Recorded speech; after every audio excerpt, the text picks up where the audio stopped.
Breaking news చూస్తున్నారు. బండి సంజయ్ కి big shock తగిలింది. బండి సాయి భగీరథ్ కు బెయిల్ ఇచ్చేందుకు హైకోర్టు నిరాకరించింది. పబ్లిక్ ప్రాసిక్యూటర్ వాదనలు వినకుండా మధ్యంతర బెయిల్ అంటే ఇంటరిమ్ బెయిల్ ఇవ్వలేమంటూ హైకోర్టు చెప్పుకొచ్చింది. విచారణను రేపటికి వాయిదా వేసింది హైకోర్టు. ముందస్తు బెయిల్ పై విచారణ వారానికి వాయిదా వేసింది. ఇక్కడ రెండు డెవలప్మెంట్స్ ఉన్నాయి మీరు గమనిస్తే కనుక. మరీ ముఖ్యంగా ఇంటరిమ్ బెయిల్ ఇవ్వలేమంటూ హైకోర్టు చెప్పుకొచ్చింది. విచారణను రేపటికి వాయిదా వేసింది హైకోర్టు. దాంతోపాటు యాంటిసిపేటరీ బెయిల్పై కూడా విచారణను వారానికి వాయిదా వేసింది. బండి సాయి భగీరథ్ తరపున అడ్వకేట్ నవీన్ కుమార్ వాదనను వినిపిస్తూ ఉన్నారు. ఇటు తప్పుడు ఆరోపణలతో భగీరథ్పై కేసు పెట్టారంటూ అడ్వకేట్ చెప్పుకొచ్చారు. ఈ కేసు పోక్సో పరిధిలోకి రాదు అంటూ చెప్పుకొచ్చారు అడ్వకేట్. బాధితురాన్ని చెప్తున్న బాలిక మైనర్ కాదు మేజర్ అంటూ ఇటు కోర్టు దృష్టికి తీసుకెళ్లారు అడ్వకేట్. ఆమె తల్లి తప్పుడు ఆధారాలు సృష్టించి వయస్సు తగ్గించి పోక్సో కింద కేసు నమోదు చేయించారంటూ కూడా అడ్వకేట్ హైకోర్టు ముందుకు తీసుకెళ్లారు. ఇన్ఫాక్ట్ హైకోర్టు ముందు తమ వాదనను వినిపించారు. బాధితురాలివి డిఫరెంట్ బర్త్ సర్టిఫికేట్స్ చూపెట్టారంటూ అడ్వకేట్ చెప్పుకొచ్చారు. ఎఫ్ఐఆర్లో కావాలనే సెక్షన్స్ మార్చారన్నారు అడ్వకేట్. ముందు BNS section 74, 75, section 11 read with 12 POCSO case పెట్టారన్నారు. ఈ సెక్షన్స్ ప్రకారం తక్కువ శిక్ష పడుతుందని, తర్వాత సెక్షన్ 5 రెడ్ విత్ 6 యాడ్ చేశారంటూ అడ్వకేట్ చెప్పుకొచ్చారు. ఇటు బండి సాయి భగీరథ్కు పోలీసుల నుంచి రక్షణ కావాలంటున్నారు అడ్వకేట్. ఇంటరిమ్ బెయిల్ ఇస్తే బండి సాయి భగీరథ్ పోలీసులకు సహకరించేందుకు సిద్ధంగా ఉన్నాడు అని చెప్పుకొచ్చారు. Interesting development. In fact we have to note this point two. బాలిక మైనర్ కాదు అనడానికి ఆధారాలు సమర్పించాలంటూ హైకోర్టు చెప్పుకొచ్చింది. ఇంట్రెస్టింగ్ డెవలప్మెంట్ చోటు చేసుకుంటున్నాయి. నిన్న బండి సాయి భగీరథ్ కూడా ఇటు పోలీసులకు ఒక నోట్ని పంపించడం జరిగింది. ఏమని దానికి సంబంధించి డీటెయిల్గా మాట్లాడుకునే ప్రయత్నించడం మా ప్రతినిధి ఇన్నారెడ్డి అప్డేట్స్ అందించేందుకు హైకోర్టు నుంచి సిద్ధంగా ఉన్నారు. లాయర్స్ కూడా అవైలబిలిటీలో ఉన్న ఒకసారి ఇన్నారెడ్డి దగ్గరికి ప్రయత్నం చేస్తున్నాను. హైకోర్టు నుంచి అప్డేట్స్ అందించేందుకు ఇన్నారెడ్డి సిద్ధంగా ఉన్నారు. ఇన్నారెడ్డి, ప్రస్తుతం ఏం జరుగుతోంది, డెవలప్మెంట్స్ ఏంటి, అండ్ ఇప్పుడు బండి సాయి భగీరథ్ సంబంధించి నెక్స్ట్ ఏం జరిగే అవకాశం ఉంది లీగల్గా?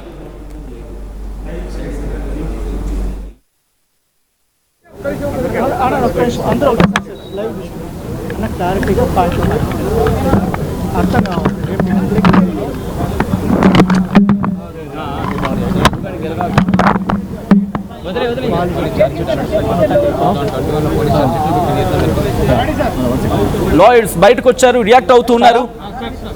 ఒకసారి అండి, ఇవాళ రోజు మనందరికీ తెలుసు ఏదైతే బండి సాయి భగీరథ్ది బెయిల్ అప్లికేషన్ ఏదైతే ఇవాళ హియరింగ్కి వచ్చిందో దానికి సీనియర్ అడ్వకేట్ డిఫెన్స్ తరఫున భగీరథ్ తరఫున ఎస్ నిరంజన్ రెడ్డి గారు వాదించడం జరిగింది. సో ఇవాళ రోజు మనం కేవలం మెరిట్స్ మీద వాదించడం జరిగింది. అండ్ ముఖ్యంగా ఈ బెయిల్ అప్లికేషన్ ఒక ముఖ్య సారాంశం ఏంటంటే మెయిన్ ఏదైతే ఇక్కడ పోక్సో యాక్ట్ ఉందో అది వర్తించదు. సో డెఫినెట్గా దానికి తగ్గ సాక్ష్యాధారాలు మెటీరియల్స్ మన దగ్గర ఉన్నాయి. అది ఏదైతే అక్యూజ్డ్ ఉన్నాడో తను ఇన్వెస్టిగేషన్కి పూర్తిగా సహకరిస్తూ ఆ మెటీరియల్ని పోలీస్ వారికి సబ్మిట్ చేయడానికి తను రెడీగా ఉన్నాడు. కానీ రెడీగా ఉండి ఆ ఇన్వెస్టిగేషన్కి తను సహాయ సహకారాలు ఇవ్వడానికి వెళ్తే అతను అరెస్ట్ చేసే ప్రమాదం ఉంది. ఎందుకంటే మనకు తెలుసు రీసెంట్గా 8th రోజు ఏదైతే మనం ఇది యాక్చువల్లీ మ్యాటర్ సబ్జుడిస్లో ఉంది, ఎక్కువ మాట్లాడకూడదు, బట్ నేను క్లుప్తంగా చెప్పడానికి ట్రై చేస్తాను.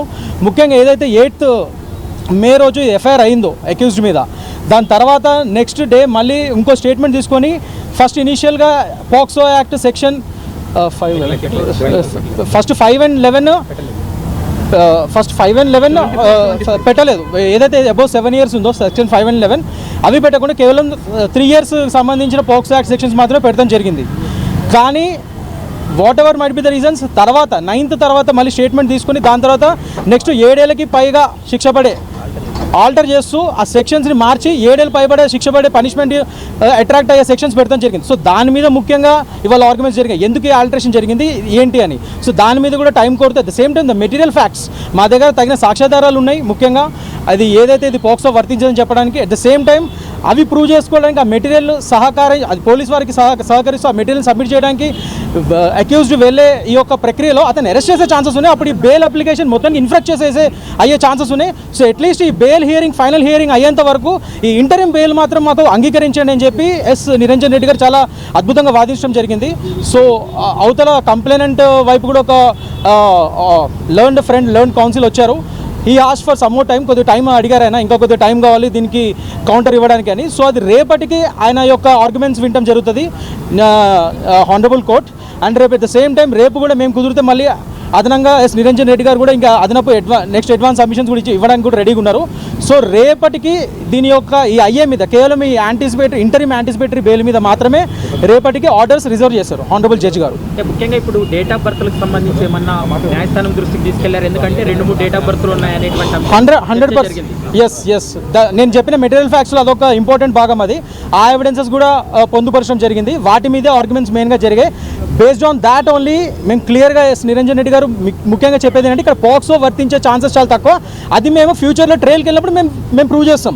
కానీ ఈ లోపల యాంటిసిపేటరీ బెయిల్ అనేది ప్రతి పౌరుడి హక్కు. And at the same time అవతల తరపున న్యాయవాది కూడా because his father is a prominent figure, father is a prominent political figure, దానివల్ల అతని స్పెషల్ ట్రీట్మెంట్ అన్నట్టుగా వాదన చేయడం జరిగింది. దాన్ని మేము మా నిరంజన్ రెడ్డి గారు గౌరవనీయ న్యాయవాది దానికి డిఫై చేస్తూ ఏం చెప్పారంటే take it in a reverse way. అదేంటంటే ఈయన ప్రామినెంట్ ఫిగర్ కాదు, ఇతను ప్రామినెంట్ ఫిగర్ వాళ్ళ అబ్బాయి కాబట్టి అన్నెసరీగా he's been vilified, he's been victimised. అతని మీద ఇవాళ రోజు ఒక మీడియా ట్రయల్స్ కానీ ఎలా జరుగుతున్నాయి, వేరే పొలిటికల్ పార్టీస్ ఏ విధంగా మీడియా ట్రయల్స్ చేస్తున్నాయి, ముఖ్యంగా అతని మీద పోస్టర్స్ ఏ విధంగా పెడుతున్నారు ప్రతి చోట మిస్సింగ్ అని చెప్పి. సో అతన్ని ఇంకా రివర్స్లో ఎక్కువ విక్టిమైజ్ చేస్తున్నారు. సో ఆ విషయాన్ని కూడా న్యాయస్థానానికి దగ్గర దృష్టికి తీసుకెళ్ళడం జరిగింది నిరంజన్ రెడ్డి గారు. ఇన్ఫ్యాక్ట్ ఇది రివర్స్, ఇది being a prominent political personality son he's been more victimized ఇక్కడ. సో దాన్ని కూడా కోర్టు వారు కన్సిడర్ చేయాలని చెప్పడం జరిగింది. సో ఇదంతా ఒక చాలా అద్భుతంగా ఒక ఆర్గానిక్ వేగా ఈ యొక్క వాట్ ఎవర్ దీస్ ఆర్గ్యుమెంట్స్ అయినాయి. సో రేపటికి ఇది రిజర్వ్ చేశారు ఈ ఆర్డర్స్ గౌరవనీయ జడ్జి గారు. అండ్ ఇంటరిమ్ ఆర్డర్స్ రేపు మార్నింగ్కి మనకి తెలుస్తుంది దీని మీద ఏంటన్నది. We are very much positive about it. Hopefully ultimately truth prevails, justice prevails అనేది మేము నమ్ముతున్నాం. We have full faith in judiciary. Interim బెయిల్కి సంబంధించి ఈ పోక్సో కేసుల్లో గతంలో ఏమైనా సుప్రీంకోర్టు ఆదేశాలు కానీ సుప్రీంకోర్టు జడ్జిమెంట్లు కానీ వీటికి సంబంధించి ఏమైనా క్లారిటీ ఇచ్చారు? చాలా మంచి క్వశ్చన్ అడిగారండి. 100% అంతకుముందు ప్రీవియస్ ప్రెసిడెంట్స్ కూడా ఏవైతే సుప్రీంకోర్టుకి సంబంధించి ఉన్నాయో 3 జడ్జిమెంట్ సబ్మిట్ చేయడం జరిగింది. ఇంకా అదనపు ప్రతి పాయింట్ టు పాయింట్ ఇప్పుడు నేను చెప్పిన ప్రతి పాయింట్ టు పాయింట్ అక్కడ ఆర్గ్యుమెంట్స్ చేసి ప్రతి దానికి సుప్రీంకోర్టు ప్రెసిడెంట్స్ని గౌరవనీయ నిరంజన్ రెడ్డి గారు చెప్పడం జరిగింది. సో అవన్నీ కూడా కన్సిడర్ చేసి రేపు డెఫినెట్గా ఆనరబుల్ కోర్ట్ అవన్నీ కన్సిడర్ చేసి రేపు అవతల పక్క న్యాయవాది ఎవరైతే కంప్లైంట్ తరపున న్యాయవాది ఉన్నారో ఆయన రేపటి వరకు టైం అడిగారు ఇంటరిమ్ అప్లికేషన్ వరకు ఆర్గ్యుమెంట్స్ చెప్పడానికి. సో ఆయన తరపు వాదనలు కూడా విని రేపు ఒక డెసిషన్ తీసుకునే ఛాన్సెస్ ఉన్నాయి. అది చూడాలండి, ఎందుకంటే బికాజ్ రేపు మార్నింగ్కి ఇది ఎప్పుడు లిస్ట్ అవుతుందో చూసి దాన్ని బట్టి దీని మీద ఆర్డర్స్ బట్టి ఉంటుంది. ఒకటి గుర్తుపెట్టుకోండి పోలీసులు ఏం డైరెక్షన్స్ ఇవ్వలేదండి. ఒకటి గుర్తుపెట్టుకోండి, జస్ట్ బికాజ్ ఇది 7 years అబోవ్ పోక్స్ యాక్ట్ అనేది మాత్రాన కంపల్సరీ అరెస్ట్ చేయాలని కూడా రూల్ లేదు. ఎందుకంటే there are many such supreme court precedents that compulsory ఇవి కాగ్నిజబుల్ ఆఫెన్సెస్ అయితే ఖచ్చితంగా ఇమీడియట్గా అరెస్ట్ చేసి అతను రిమాండ్లో తీసుకొని ఇన్వెస్టిగేషన్ చేయాలని రూల్ లేదు. ఆ ఆర్గ్యుమెంట్స్ కూడా చెప్పడం జరిగింది లోపల.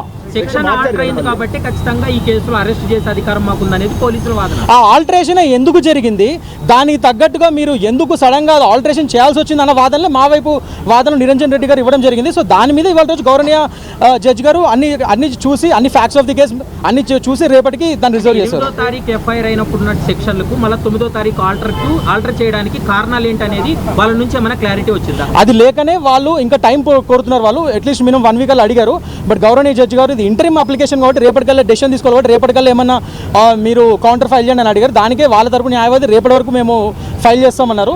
సో రేపు ఆయన యొక్క వాదనలు బట్టి అవసరమైతే మళ్ళీ నిరంజన్ రెడ్డి గారు he will be giving his other submissions if necessary. ఈ కేసులో కేంద్ర మంత్రి కొడుకు కాబట్టి ఈ కేసు ఇప్పటికే ఇన్ఫ్లుయెన్స్ గురవుతుంది, ఇన్ఫ్లుయెన్స్ చేస్తున్నారనేటువంటి అంశానికి సంబంధించి ఒక అంశం కోర్టు దృష్టికి తీసుకెళ్ళినప్పుడు కోర్టు ఏమైనా కామెంట్ చేసిందా?